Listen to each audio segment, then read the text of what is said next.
Hey everybody. So, How to Train Your Dragon is weird, right? Haha! I tricked you again. It is I, Zack Viper. And we're here to talk about How to Train Your Dragon. And, How to Train Your Dragon is kind of weird, so we'll get into it. Part 1. Dragons aren't scary. But dragons are very scary, and you should be scared of them. And that's a Viking promise you can take to the bank, kid. So the first thing I noticed about How to Train Your Dragon is how tonally dissonant it is. Just right from the jump, you have all these Vikings running around, and they're fighting these, dragons who are supposed to be scary and threatening. And then in the middle of it all, you have this, moment where Astrid rolls up, and it's like, Astrid.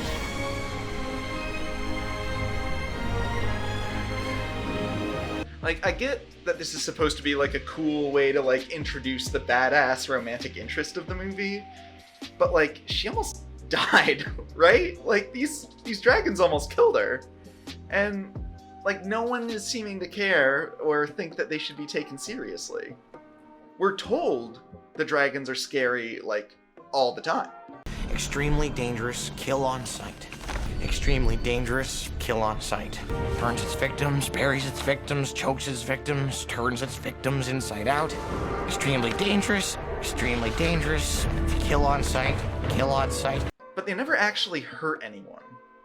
And more importantly, the dragons are never treated as if they will hurt anyone. Dragons are put in cage matches with literal children because that's how confident these Vikings are that the kids will be fine. The dragons are a backdrop. They're a set piece that's no more likely to harm anyone than Hiccup's boob helmet. And yes, I get it. It's a kid's movie, you can't have people getting fireballed on screen, but there are plenty of examples of kids' movies that have really scary antagonists, even when they don't hurt anyone. And a great example of this is the hyenas from The Lion King. They're mostly goofy, and most of the time they're these bumbling idiot characters, but every once in a while they're legitimately scary. When Nala and Simba are in the elephant graveyard, you're scared for them, because if Mufasa hadn't come with his big strong daddy paws, just daddy lion daddy paws,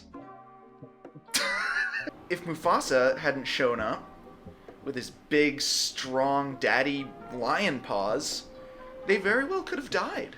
Even that other DreamWorks movie, the one that my kid is obsessed with, he talks about the green alien all the time on the internet, there's a real sense of dread when cartoon Prince Humperdinck comes down and says that he's gonna chop those aliens' heads off. He has a monopoly on force in Magic Land, and he's gonna use it to end the lives of these sweet, otherworldly creatures from the swamp dimension. And I think that's really sad. I'm sorry, he asks me to watch this every day, and I just I'm over it.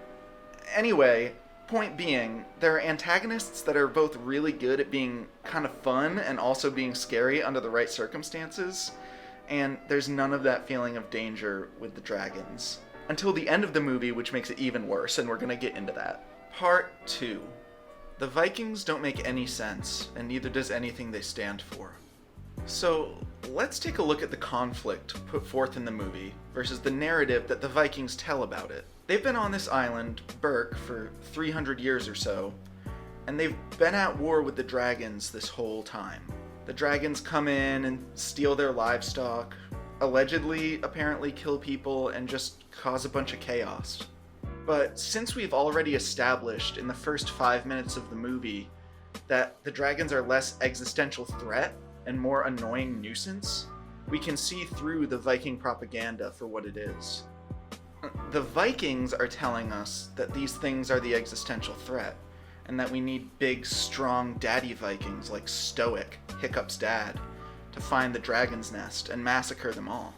And the movie is telling us that they're distracted by shiny lights and like dragon nip and are scared of snakes. To think that the Vikings had gone 300 years living on Berk and never seen a single dragon do anything that went against their narrative of the dragons being mindless killing machines, it just doesn't really add up. Of course, they do get there by the end of the movie, thanks to Hiccup's inability to kill Toothless, the Night Fury. But even Hiccup, the protagonist of the movie, is only convinced that Toothless isn't a mindless killing machine after the dragon spares his life. Before that, our sweet, nerdy hero is all aboard the kill all dragons train. Choo choo.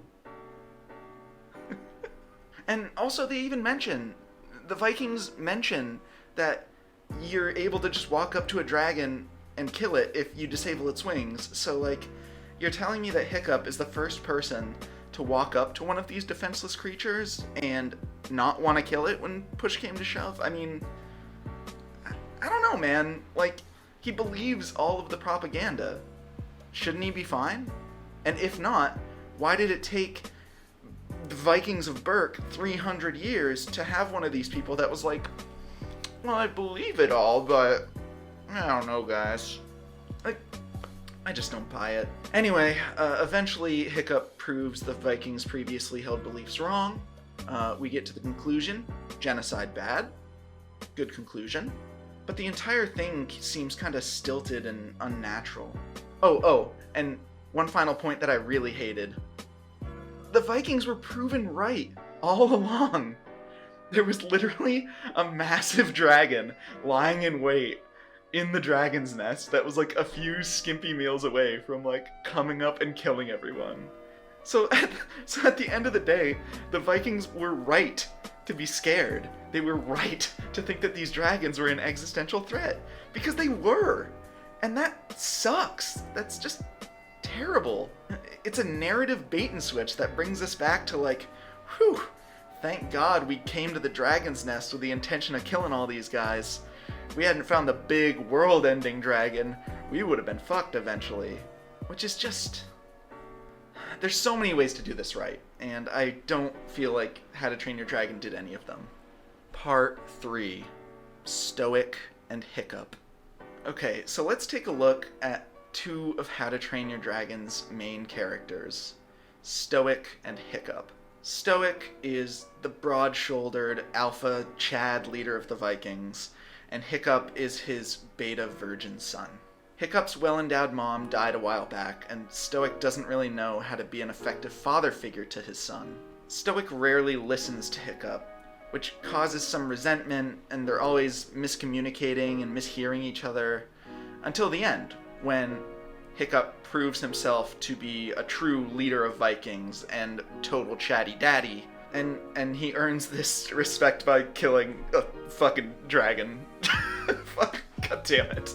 So what's the problem? Like, classic father and son misunderstanding that they get past by doing some manly shit like killing an animal, right? Like, classic. Seems legit. No. For most of the movie, they believe the same things, that the dragons are an imminent threat that must be destroyed. And even after Hiccup befriends a dragon, he never defends them to his dad. He never says, hey, chatty daddy, like, maybe it's fucked up that we're killing these guys. No, there's never an ideological conflict here. Not until Hiccup's affinity for dragons is revealed under duress.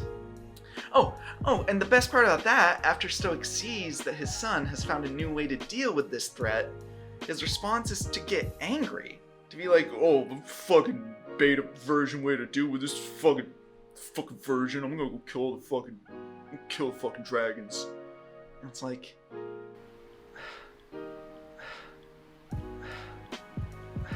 Having Hiccup defend the dragons earlier and more vociferously in the movie is an interesting direction that the movie could have gone, but then we, like, maybe couldn't have killed a big scary dragon at the end, so give and take, I guess. Part 4.